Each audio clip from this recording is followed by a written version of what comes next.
Barabara kabisa na karibu katika masuala ya gonga michezoni. Masuala ambayo tunazungumzia michezo, matokeo kwa ujumla, na pia tukizungumzia sana kile ambacho kinajiri katika viwanja zetu hapa nchini Kenya na kule ugaibuni. Nikiangalia kwenye chronometer yangu inaambia kwamba ni dakika ngapi, 15 zimezalia ifike saa 7. Kabla tujachambua tu ni kwamba kwamba unatazama Alfred Chiteri page iko Facebook live moja kwa moja. Nataka kuzungumzia masuala ya michezo, kuzungumzia kile ambacho kimejiri hiyo jana ambayo ilikuwa jana tunasema Friday na jana Saturday, si ndio? Kwa vile bila kupoteza wakati, kwanza ningeshukuru sana mtazamaji wangu kwa kuendelea kutazama hii hapa Alfred Chiteri page. Pia vile kwa yule ambaye amekuwa fan sana wa Papa Mlavidavi, tuseme kwamba shukrani sana kwa kuwa naye kabisa. Tutakuwa tunamumisi zaidi katika Introduce Media, manake ameelekea kule Nairobi kufanya masuala ya kutafuta unga. Jinsi sisi tunatafuta unga, ameingia kule Nairobi, lakini majali watakuwa tunazungumza naye tuone Nairobi kwambaje. Hivyo basi na kualika tuendelee tu kusukuma gurudumu pamoja. Tutakuwa tunaangalia kadri ya uwezo wetu kupata yule ambaye anakuwa anapiga masuala ya michezo sana hapa Introduce Media. Na kwanza kabisa tuko na kile ambacho tunasema kwamba michezo ambayo iligaragazwa. Kuna mchuano ambao ulipigwa siku ya Ijumaa, ambapo ni nazungumzia timu gani? Man City dhidi ya Wolves. Man City hiyo Friday, Man City iliweza kufanya nini? Iliweza kuwachabanga wana Wolves bao moja kwa nunge. Bao ambalo lilifungwa naye mchezaji huyu utamuita Kevin De Bruyne. Aliwanusuru sana Manchester City kwa kushinda mechi hiyo na kuweka katika nafasi bora, katika nafasi ya 3 katika ligi kuu kule Uingereza. Na unajua kwamba mechi hiyo kwa kweli Wolves walikuwa wanadominate mpira vizuri kabisa, na Wolves walikuwa na uwezo zaidi wa kufanya nini, wa kushinda hiyo mechi, lakini Kevin De Bruyne alifanya juu chini mpaka akafanya nini, akapata bao la ushindi kuiweka matumaini yake Man City kucheza kwenye kombe la sema kwamba kombe la klabu bingwa barani Ulaya. Unasema kwamba Kevin De Bruyne alifunga tu ile dakika za mwisho lala salama na kupata ushindi huo na kufanya kwamba Man City iko na alama 64 bila kukosea, alama 64. Na vile hiyo jana tuko na mechi ambazo zimegaragazwa, mchuano ambayo imegaragazwa jana. Nazungumzia mechi ino ya wana Arsenal.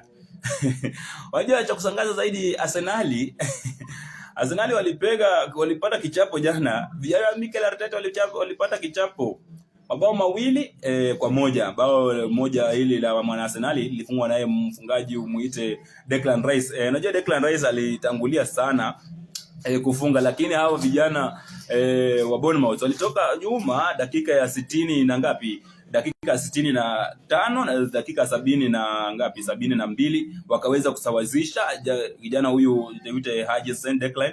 Alafu waliweza na Samenya waliweza kupata, sasa ilikuwa yake Samenya, wakaweza kupata ushindi dhidi ya wana Arsenal. Arsenal hivyo kapoteza mchuano, kasalia kwamba Arsenal bado wamesimama na ile point zao 67. Unajua juu zaidi Liverpool ilishachukua ushindi tayari. Sasa tunazungumzia tu zile ambazo ziko chini. Nazungumzia mechi hiyo, Arsenal iko na alama 67, alafu kisha Manchester City iko na alama 64. 62 vijana hawa wa Newcastle ambao wamesimama na nafasi ya 4, na nafasi ya 5 anasimama mwana Chelsea na akiwa na alama 60 kwa ubora wa mabao tu, kwa sababu anafuata nyuma kwa ukaribu zaidi na mwana Nottingham Forest ambaye yuko na alama 60 kwa utofauti wa mabao, kwa sababu Chelsea wako na plus 19, alafu kisha naye wana hawa Nottingham Forest wakiwa na plus 12. Unaona kitu kama hiyo, sasa ni different ya mabao tu peke yake. Na kumbuka kwamba leo kuna mechi ambazo zitapangwa kupigwa leo. Nazungumzia mechi ambayo itakuwa ni mechi pengine ya kufuatiliwa zaidi, ni mechi mbili tu, lakini tukianza mechi saa 10 itakuwa mechi ya Manchester United wanakipiga leo na wana Brentford. Sijui nani atakuwa anapiga mwingine. Wewe mtazamaji ambao unatazama, tuma rafa uniambie nisome nijue nani atapiga mwingine. Hiyo mechi unajua ni saa 10. Mechi babu kubwa, the God of Honor, ambaye ni Chelsea watapeana God of Honor kwa Liverpool leo majira saa 12:30. Mechi hiyo itakuwa inapeperushwa moja kwa moja kwa TNT Sports.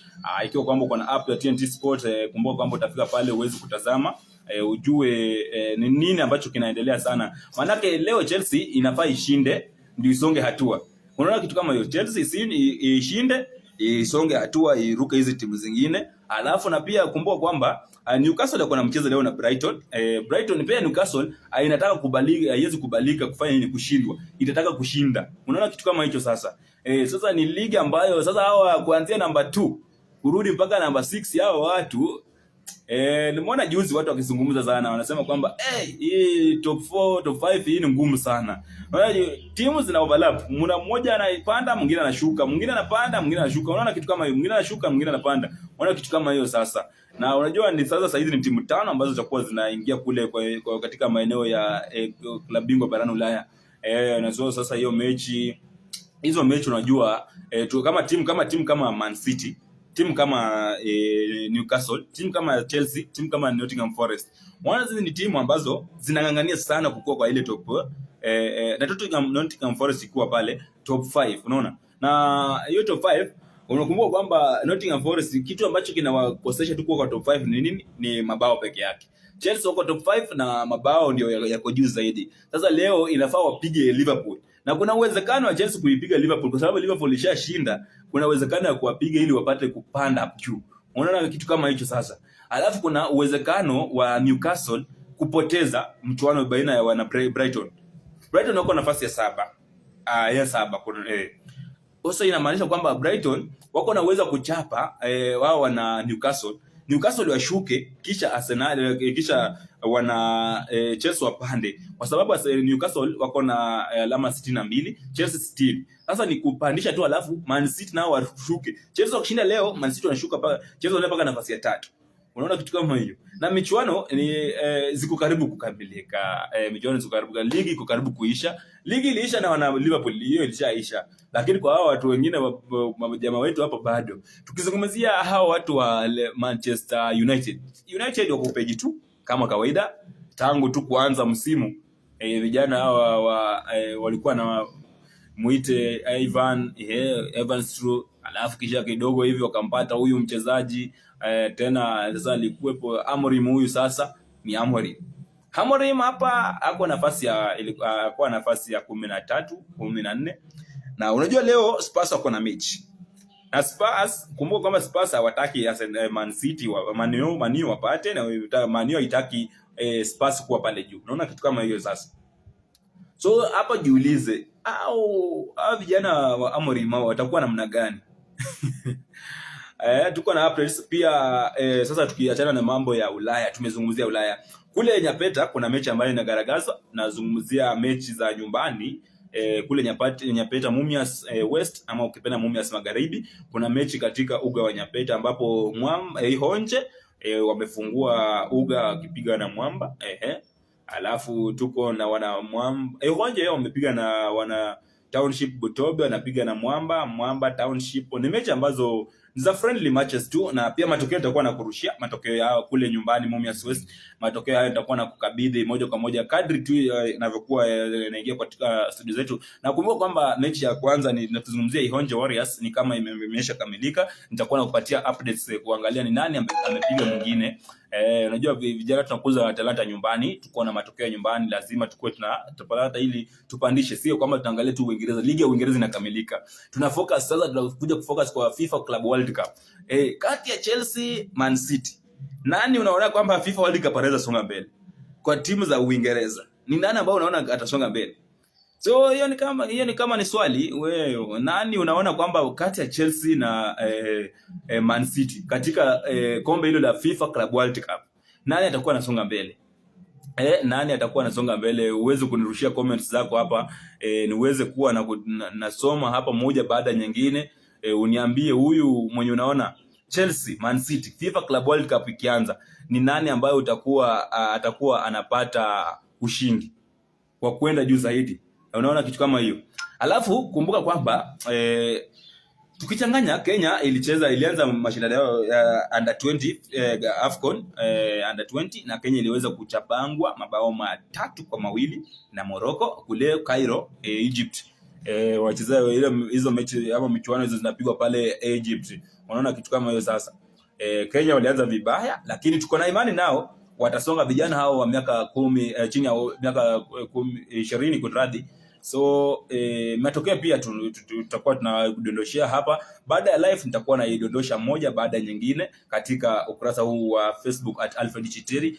Kumbuka kwamba fika pale, invite people, make sure that you follow, I follow back. Unajua sasa hizi Kenya, unajua watu tu ambao tunafanya masuala ya usanii na sanaa, watu wanasema kwamba umejitokeza kuna kitu utaweza. My friends, ni kujituma tu. Ukijituma maybe nyota yako itakuwa safi, unaona kitu kama hiyo. So kuna matokeo pia na nitakuwa na kuangazia leo mechi ya hapa Kenya. Tuko na mechi kubwa. Kumbuka leo ni mechi kubwa. Tuzungue Shabana Gor Mahia katika uga wa Gusii. Na jinsi wanavyosema, jinsi Real Madrid walikuwa wanasema kwamba now Real Madrid wakati walikuwa wanapiga finali dhidi ya Wanabaka, walikuwa wanasema kwamba now Real Madrid have declared to close the field pala Santiago Bernabeu. Sasa hawa vijana wa Shabana wamesema kwamba watafunga pala Santiago Bernabeu. Unaona kitu kama hiyo, Gusiland, Gusii Stadium. So mechi hiyo pia nitakuwa na kudondosha matokeo moja kwa moja. Nakwambia nitakuwa natembea tu kwa viwanja tofauti tofauti kuangalia matokeo kwa namna gani, ili wewe mtazamaji uweze kupata matokeo kama hayo. Alafu pia kumbuka kwamba tuzungumzie nini? Tuko na kwa kupitisha tu ujumbe ni kwamba masuala ya gonga michezoni itakuwa inakujia sana katika upande ule wa pili, upande wa YouTube.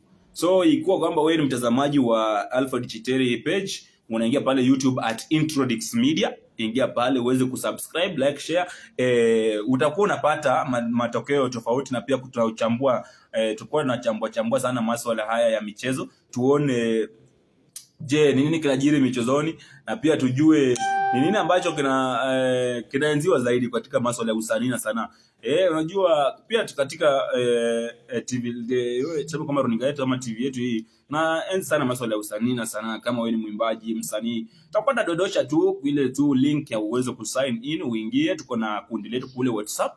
Saa hizi tuko na kundi na tunataka wasanii ambao wako chipukizi. Na hata kama umesonga, lakini a serious msanii, sio kwamba anakuja kwa group. Kuna vitu naandaa. Mwezi wa 8 itakuwa na dondosha makala mazito zaidi. Mwezi wa 8 katika Introdix Media itakuwa na dondosha makala mazito zaidi. So hivyo basi, kwa wale ambao walikuwa wanaendelea zaidi kuulizia Papa Chiteri ni nani, hapo wapi? Papa Chiteri ni kijana sana, katika umri wake mdogo ameweza kufungua sema kwamba Introdix Media, kisha kwamba wanapata sana kupenyeza kwa miongoni kwa wale vijana ambao ni chipukizi, waweze kujulikana pia. Kama wewe pia ni uko na mwimbaji, msanii, basi drop to that takuwa unani DM, alafu na drop comment, drop namba yake, alafu tutakuwa tunaisoma moja baada ya nyingine. Bila kusahau, sina budi waliposema wasenga lisilobudi ubidi. Sema kwamba asante sana, shukrani kutazama Alfred Chiteri. Nimekuwa tuna dakika 15 peke yake na naona zinaelekea kukamilika. Nilikuwa nataka nipate sana kuwapitishia tu ujumbe kwa Papa Mlavidavi kule ulipo maeneo ya Nairobi. Najua kuko shwari zaidi, tutakuwa tunazungumza, tutakuzana zaidi kupata taarifa za huko. Na vile vile tuko na mwenzetu Mahmud kwa pale maeneo ya Butobe, maeneo ya Mumias Magharibi. Tutakuwa pia tunatakuzana na wewe tupate taarifa za kule michezoni kule. Na vile vile niko na mwanahabari kule maeneo ya Kisumu, muite ni kijana huyu Eugene Alibaba na Brian Mtumishi. Tutakuwa napata taarifa za michezo kule. Na hivyo basi usibonyeze kidude, manake hapa Alfred Chiteri na Introdix Media tunahakikisha kwamba tunakuletea matangazo na matokeo yote ya michuano tofauti. Ikumbukwe katika maisha, usimdharau mwenzako na usidharau mwanzo wa jambo, manake haujui kesho yake jambo hilo linaweza kuwa kubwa zaidi. Shukrani sana.